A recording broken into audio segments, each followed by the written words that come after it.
भाग्य दिले तू मला भाग 6. हॉस्पिटलपासून थोडं दूर आल्यावर एका ठिकाणी यशला खूप गर्दी दिसली. तो गर्दीतून वाट काढत पुढे जात होता. हृदय जोरजोरात धडायला लागलं होतं. समोर आल्यावर त्याने जे बघितलं ते बघून एका क्षणासाठी तो तर सुन्नच झाला. पण त्याने लगेच स्वतःला सावरलं. आर्यनला गाडीतून बाहेर काढलं. डोक्यातून रक्त येत होतं. अंगाला जागोजागी काचा रुतल्या होत्या.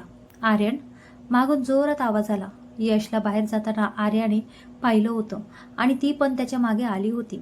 आर्यनला अशा अवस्थेत बघून ती खूप घाबरली होती. ती पळत त्याच्याजवळ गेली. आर्यन, आर्यन उठणार रे. हे काय झाले तुला? यश बघ ना किती लागलंय. उठव ना यश त्याला. आर्या रडत रडतच बोलत होती. आर्या, त्याला काहीही होणार नाहीये. आपण हॉस्पिटलला घेऊन जाऊया ना त्याला. यश तिला समजावत म्हणाला. तोपर्यंत ॲम्ब्युलन्स आली होती. हॉस्पिटल जवळ असल्यामुळे ते लगेच तिथे पोहोचले. इकडे मृदुलाचं ऑपरेशन अजून झालं नव्हतं आणि तिकडे आर्यनला ॲडमिट केलं होतं. आर्याची रडून रडून हालत खराब झाली होती. तिला घरी फोन करायची पण सुद्धा राहिली नव्हती. काही वेळाने स्थितीच ऑपरेशन थिएटरमधून बाहेर आले. मृदुलाचं ऑपरेशन सक्सेसफुल झालं होतं. मृदुला रात्रीपर्यंत शुद्धीवर येईल असं ते म्हणाले. आर्यनची कंडिशन मात्र अजूनही क्रिटिकल होती. यश, मृदुला आर्यनबद्दल काहीही कळता कामा नये. ती अजून पूर्ण बरी झाली नाहीये आणि आत्ता तिच्या डोक्यावर ताण येईल असं काहीच तिला कळू देऊ नका. स्थितीच त्याला बजावत होते. हो बाबा, मी काळजी घेईन, यश म्हणाला. स्थितीच परत आर्यनला चेक करायला निघून गेले. आर्या तिथेच बसून रडत होती. एवढ्या वेळात कितीदा तिचा फोन वाजला होता पण ती उचलत नव्हती. यश तिच्या शेजारी जाऊन बसला आणि तिच्या हातावर हात ठेवला. बरा होईल तो. आपला आर्यन एवढा वीक नाहीये ग, खूप स्ट्रॉंग आहे तो. यश आर्याला धीर देत होता. इकडे आर्यन, तिकडे मृदू. काय होतंय हे सगळं यश? मी नाही रे मृदूला सारखी खंबीर. नाही सहन होत आहे मला हे सगळं. आर्या रडतच म्हणाली. तिला रडताना बघून यशचा जीव कासावीस होत होता. पण त्या दोघांसाठी आपल्याला खंबीर राहावं लागेल आर्या. आपल्याला सांभाळायचं आहे ना त्यांना, यश म्हणाला. तेवढ्यात यशच्या आईने त्यांना आवाज दिला. यश, मृदू शुद्धीवर येतीये. तुम्ही तिथे नसलात तर प्रॉब्लेम होईल. हो आई, चल, यश म्हणाला. यश तू जा, मी नाही येत. मला तिच्यासमोर खोटं नाही बोलता येणार, आर्या म्हणाली. मृदुलाने हळूहळू डोळे उघडले. ती सगळ्यांकडे बघू असली. आर्याचे आईचे डोळे पाणावले होते. तिने नजरेनेच तिला रडू नको म्हणून सांगितलं. आता तिची नजर आर्यन आणि आर्याला शोधत होती. यश, आर्यन आणि आर्या. अगं ते दोघं घरी गेलेत, यश नजर चोरत म्हणाला. यश, इकडे ये बघ. तुझा चेहरा का एवढा उतरलाय? मृदुला म्हणाले. अगं कुठे काय? यश म्हणाला. मृदुला सगळ्यांच्या चेहऱ्यावरचे भाव बघून वाटत होतं की ते तिच्यापासून काहीतरी लपवत आहे. यश, मला खरं खरं सांग, काय झालंय? तुला माझी शपथ. मृदुला त्याचा हात तिच्या डोक्यावर ठेवत म्हणाली. यशने झटकन त्याचा हात काढून घेतला. काय हे शपथ वगैरे? लहान आहोत का आता आपण? यश चिडून म्हणाला. आता मात्र मृदुलाला खात्री झाली होती की काहीतरी नक्की झालंय. आई, तू तरी सांग ना ग, मृदुला आईकडे बघून म्हणाली. मृदू, अगं मी सांगते ना तुला. माझ्यावर विश्वास नाहीये का तुझा? यश म्हणाला. मला आर्या आणि आर्यनशी बोलायचे. तू मला फोन लावून दे, मृदुला म्हणाली. हे बघ पिल्लू, तू आता आराम कर, आपण नंतर बोलूया ना त्यांच्याशी, यश तिच्या गालावर हात ठेवून म्हणाला. तुला कळत नाहीये का यश, मला आत्ता बोलायचं त्यांच्याशी, मृदुला जरा ओरडूनच म्हणाली. आता यशच्या डोळ्यातून आसवे गळायला लागली. मृदुला, आर्यनचा ॲक्सिडेंट झालाय. डॉक्टर म्हणालेत की उद्यापर्यंत जर तो शुद्धीवर नाही आला तर तो कोमामध्ये जाईल. यशने शेवटी तिला सांगून टाकलंच. मृदुलाच्या चेहऱ्यावर कुठलेच भाव नव्हते. ती निर्विकारपणे त्याच्याकडे बघत होती. मला घेऊन चल ना त्याच्याजवळ, मृदुला म्हणाली. अगं तुला कसं घेऊन जाऊ शकतो मी? तुला इथून बाहेर नाही जाता येणार बाळा, यश तिला समजावत म्हणाला. तुला कळत कसं नाहीये? मला आत्ता म्हणजे आत्ता जायचंय त्याच्याजवळ, मृदुला चिडून म्हणाली. तिने रागातच तिच्या हाताला लागलेली सलाईन काढून टाकली. त्यामुळे तिचा हात चिरला. मृदू, काय वेडेपणा आहे हा? यशने तिचा हात पकडला. यश, घेऊन जा तिला, स्थितीच रूममध्ये येत म्हणाले. त्यांनी तिच्या हाताला नीट बँडेज करून दिलं. यश तिला व्हीलचेअर वरून आर्यनकडे घेऊन गेला. त्याला बघून तिने एवढा वेळ थांबवून ठेवलेले अश्रू ओघळू लागले. तिने त्याचा हात हातात घेतला. सकाळी मला समजावत होतास ना तू, आता तू का त्रास देतोय सगळ्यांना? उठणार आहे आर्यन, तुला जर मला जिवंत बघायचं असेल तर आत्ता डोळे उघड. तू उठणार नाही ना तोपर्यंत मी हालणारच नाही इथून. माझंही आत्ताच ऑपरेशन झालंय हा आर्यन. तुला चालेल का मी असं इथे बसून राहिलेलं? डोळे उघड ना प्लीज. एकदा बघ माझ्याकडे. तू नेहमी म्हणतो ना की माझ्यात एक मस्तीखोर मृदू आहे. ती जागी झाली ना तर मी गुदगुल्या करून उठवेन हा तुला. I love you Aryan. I love you so much. Mridula वेड्यासारखी त्याच्याशी बोलत होती. कधी हसत होती तर मध्येच रडत पण होती. तिने त्याच्या हातावर ओठ टेकवले तशी तिला हाताची पकड घट्ट झाल्यासारखी वाटली. त्याच्या हाताची हालचाल झाली हे बघून यश लगेच डॉक्टरांना बोलवायला गेला. आर्यनने डोळे उघडले. तिचा हात जवळ घेऊन त्यावर किस केलं. तशी तिच्या चेहऱ्यावर स्माईल आली. डॉक्टर आले आणि त्यांनी आर्यनला चेक केलं. Don't worry, he is out of danger now. आणि तुम्ही इथे काय करताय? Both of you shall take a rest. Aryan आणि मृदुलाला आराम करायला सांगून दे निघून गेले. आराम करायचं सोडून तू इथे काय करतीये आणि तुझ्या हाताला काय लागलंय? आर्यन म्हणाला. कसे आहात रे तुम्ही दोघं? तिला तुझी काळजी जास्त आणि तुला तिची. तुझ्याकडे घेऊन येत नव्हतो ना म्हणून रागात सलाईन काढून फेकली तुमच्या मॅडमने. हात चिरटलाय तिचा. आणि सॉरी हा, तुमचं बोलणं ऐकलं मी. पण काय करणार, ऑप्शन नव्हता माझ्याकडे. तुम्हाला सोडून जाऊ शकत नव्हतो ना. बट डोंट वरी, मी सांगणार नाही हा कोणाला. यश त्यांना चिडवत म्हणाला. त्याच्या अशा बोलण्याने आर्यन आणि मृदुला दोघेही लाजले. मी जरा तुझ्या बहिणीला सांगून येतो. तिची पण रडूबाई झालीये ना. तोपर्यंत तुम्ही काय ते बोलून घ्या. पण जास्त वेळ मिळणार नाहीये हा, आत्ताच सांगून ठेवतो. मी आलोच पटकन. यश बाहेर गेला. असा मूर्खपणा करतं का ग कोणी? परत असा वेडेपणा केला ना तर बघ. आर्यन मृदुलाच्या हाताकडे बघून म्हणाला. मग तू का असा वेडेपणा केलास? नीट गाडी नाही चालवता येत का तुला? मृदुला चिडून म्हणाली. बरं, असं एकमेकांवर ओरडतच बसण्यापेक्षा आपण एकमेकांना माफ करून टाकूया का यावेळी? कारण मला आत्ता तुझ्याकडून काहीतरी वेगळं ऐकायचंय. आर्यन म्हणाला. काय ऐकायचे तुला? मृदुला तिला काहीच समजलं नाही. अशा आविर्भावात म्हणाली. तेच जे तू मगाशी म्हणाली होतीस. आर्यन म्हणाला. मी कुठे काय म्हणाले? मृदुला म्हणाली.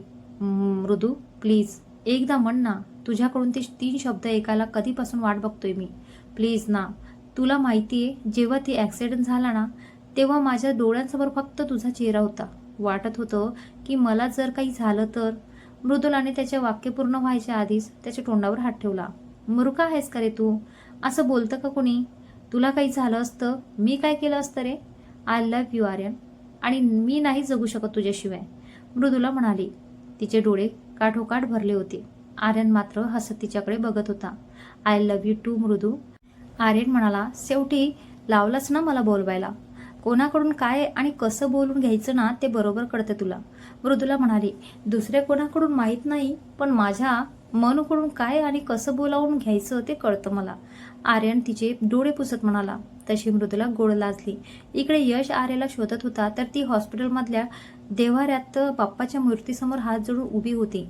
बाप्पा, तुझ्याकडे आजपर्यंत कधीच काही मागितलं नाही कारण तू न मागताच खूप काही दिलंस. पण आज माझी एवढी विश पूर्ण कर. प्लीज माझ्या आर्यन आणि मृदुला लवकर बरं कर. आय प्रॉमिस मी परत तुझ्याकडे काहीच मागणार नाही.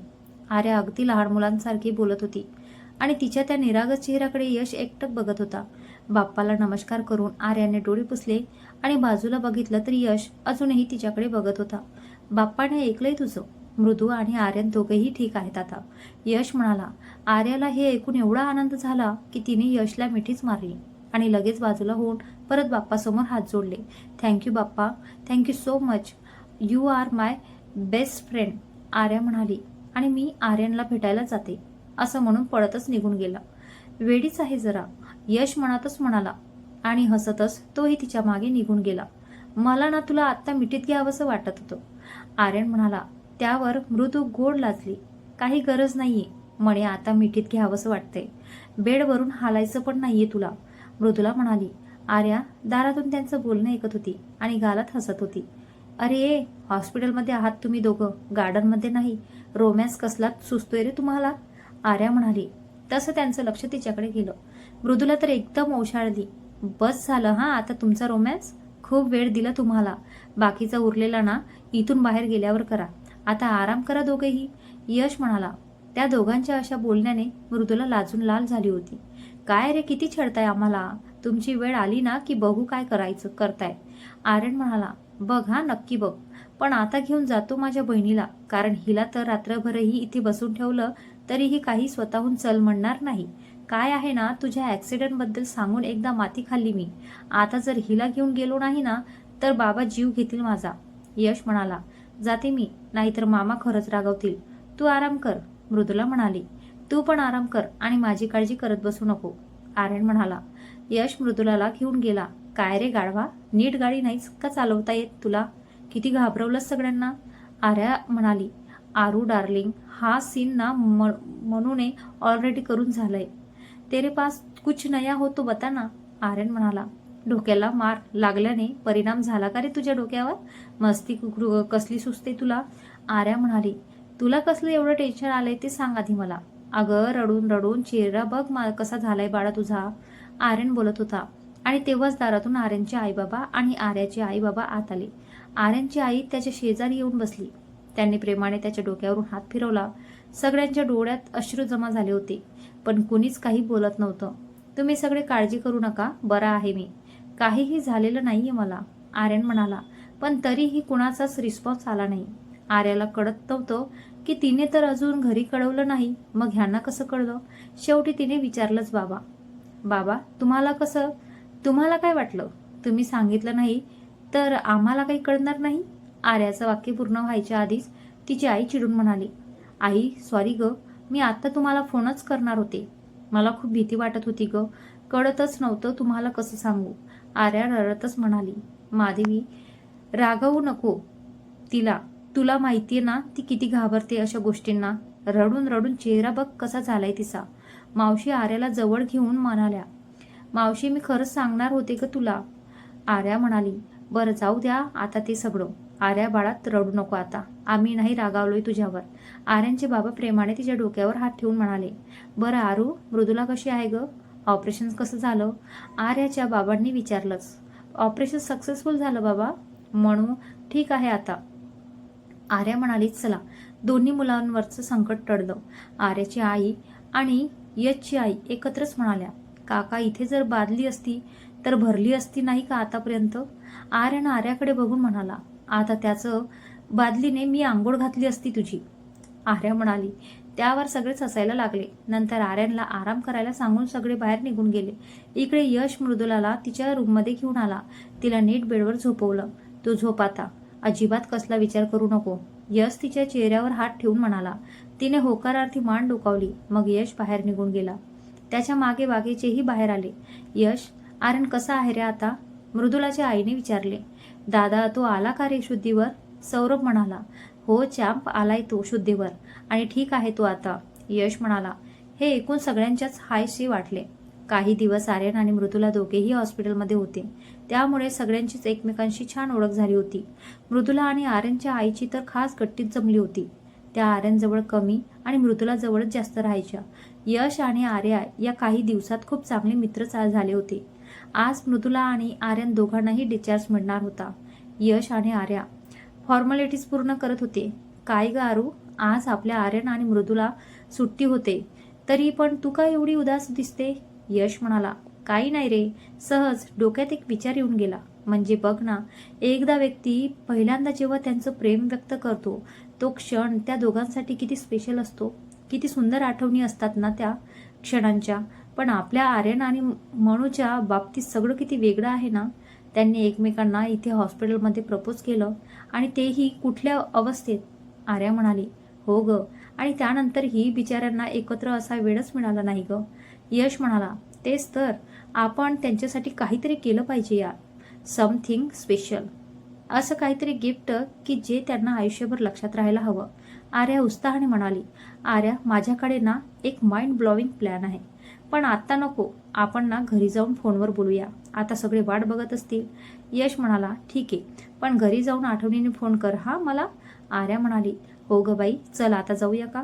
यश म्हणाला, जो हुकुम सरकार. आर्या नाटकीपणे म्हणाली. सगळ्या फॉर्मॅलिटीज पूर्ण करून ते परत आले.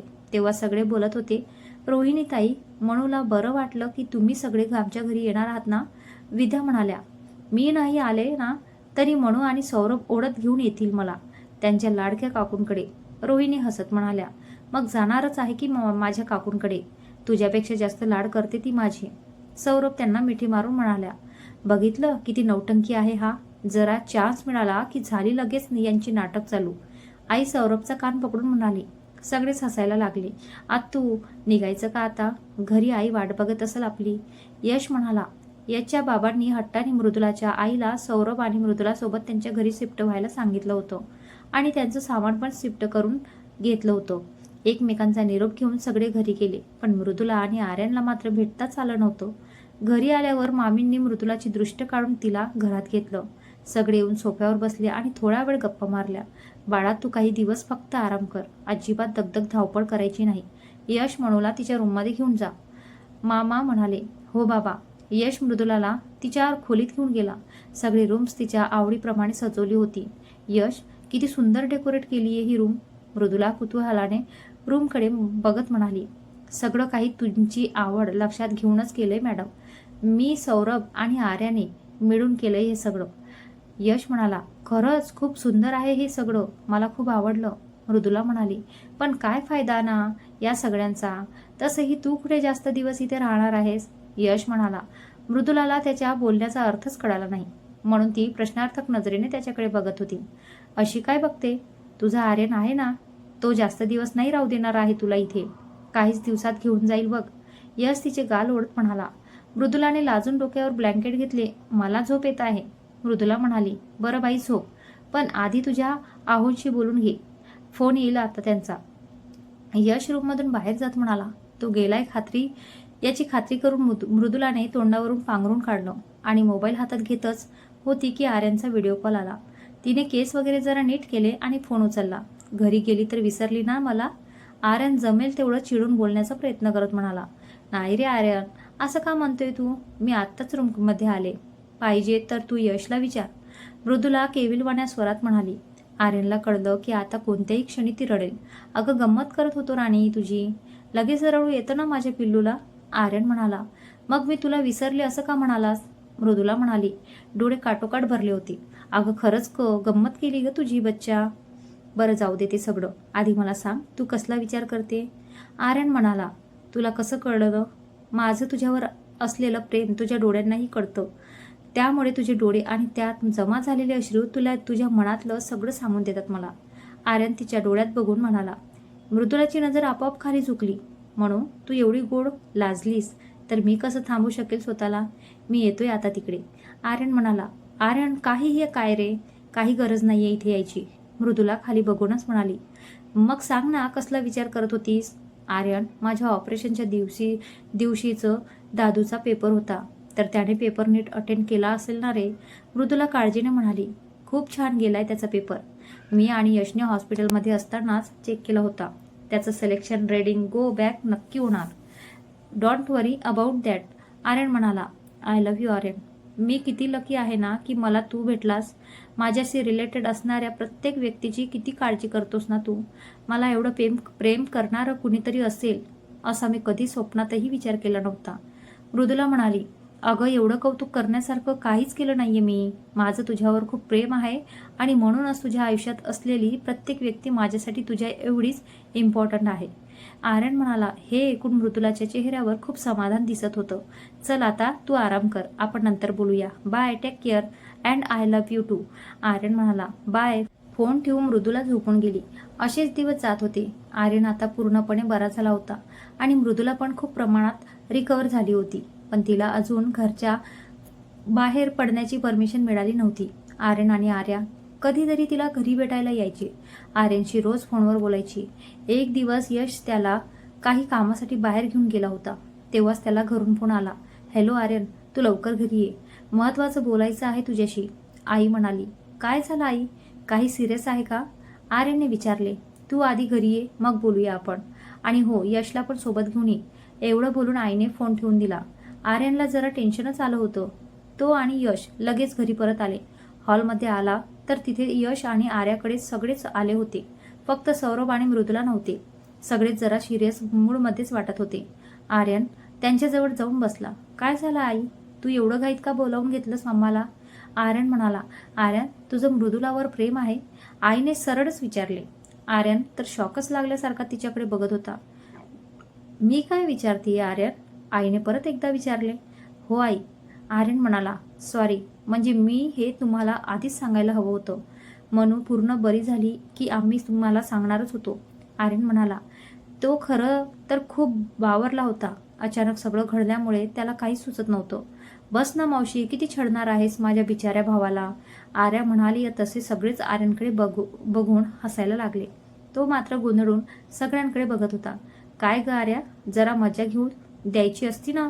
चेहरा बघण्यासारखा झाला होता याचा. यश म्हणाला, म्हणजे तुम्ही सगळे? म्हणजे आम्हाला आधीच माहिती होतं सगळं आणि आम्ही आता गंमत करत होतो तुझी. आर्यनचे बाबा म्हणाले, खूप आवडली आम्हाला तुझी चॉईस. आई आर्यनचा हात हातात घेऊन म्हणाली. आर्यनने त्यांना मिठी मारली. अरे खरं, सरप्राईज तर बाकी आहे अजून. यशचे बाबा म्हणाले, सरप्राईज? पुढच्या सोमवारी तुझी आणि मनूची एंगेजमेंट करायची असं ठरवले सगळ्यांनी. यश आणि आर्या एकत्रच म्हणाले, खरं तर तुम्हाला दोघांनाही सांगणार नव्हतं आम्ही, पण काय आहे ना, तुमच्यापैकी एक तरी आमच्या टीममध्ये असायला हवं होतं. नाहीतर सगळी तयारी कशी केली असती आम्ही, म्हणून तुला सांगितलं. आर्या म्हणाली, अरे एकाच दिवशी किती आनंदाने धक्के देणार आहात तुम्ही मला. आर्यन म्हणाला,